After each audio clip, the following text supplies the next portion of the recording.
Аль болох тийм одоо эрх мэдлийг нэмэгдүүлэх, даргаыг нэмэгдүүлэх энэ зүйл дээр хуулийг бүрэн дүрэн ашиглачаад яг тэр одоо эдийн засгийн боломжийг ард иргэдэд өгөх, татврын ачааллыг төрөл бүрээр бууруулах, мөн түншлэн одоо тодорхой арга хэмжээнүүдийг авах ийм боломжийг байсаар байтал бас ингээд зөвхөн одоо зардал нэмэгдүүлэх талдаа ийм хуулийн хэрэгжүүлээд явна гэдэг бол нэгдэлтэй бас энэ ард түмнийхээ өмнө хөдөөс энэ хандлага тийм ээ.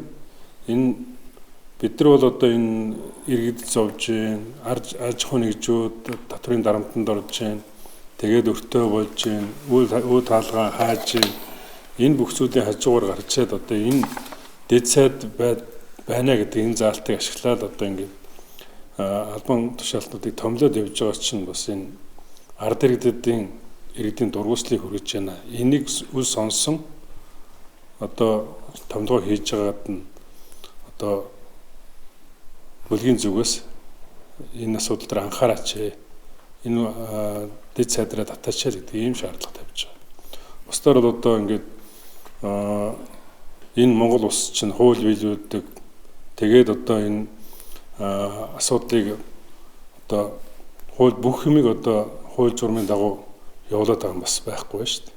Хуулинд өөрчлөлт оруулж харин бид нар 29 үндэсний хороо зөвлөлийг татан буулгаж 146 оронтой нэгж нийтдээ 6000 гаруй оронтой цомготгож за одоо ч гэсэн цомготгол оронтой одоо 128 бүтэмжийн менежер гэж байгаа боловч тэр хяналт дотор шилжин шингээгээ дээр нь одоо энэ бусад чиглэлээр нийтдээ 228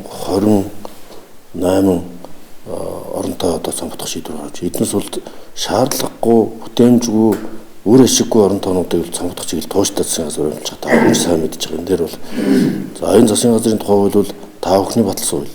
Одоо ингээл замын дунд яамдын тоог цомготгоол ингээл яалаа гэд нэг зардал хэмнэхээсээ илүү сайд нар нэг баахан хүн халах солих баах юм бол тамга тэмдэг ширээ сандал өгөө ядаж одоо энэ баланк яамдын нэр өөрчлөлт дээр баахан зүйл зардал гараад ингээд тэгж бид нар божигнуулахыг удаагүй энэ хороодыг татан 29 үндэсний хороодыг татан болгосон одоо ч гэсэн татан буулгаж байгаа ажил үргэж байна.